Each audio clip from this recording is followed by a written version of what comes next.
Hey mga kapeds, ayan. Itong kapeds ilagay ng bleacher dito po sa harap ng Baywalk. Dito po sa lungsod ng Puerto Princesa dahil may gaganapin dito ang Dragon Boat the Finals. Ayan. Ayan, bleacher. O, diba? Ito yung front niya. Ayan. Kaya kung manonood kayo, kailangan yung magdala ng payong dahil mainit talaga, no? Ayan, ang ganda. Ayan siya. Perfect. Tapos, ayun sa dulo mga kapets. Nag-workout yung mga contender, ganun. Mga sasali. Ayan, nag-exercise sila. Malakasan talaga to. Amazing. Iba't ibang bansa pala siya, kapets. O, may mga flag ng iba't ibang bansa. Kaya, huwag natin ito palampasin.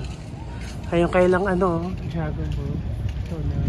Yan yung mga flag ng mga kasali. Tapos ito yung bleacher sa kabila. Ayan. Diba? Ito naman, kapeds, yung pinakalikod ng bleacher. Ayan. Matibay naman yan. Huwag kayong mag-alala. Matibay yan, no? Ayan. Ito yung likod ng bleacher. Talagang galing, no? Ang galing ng pagkadali. Parang temporary na siya.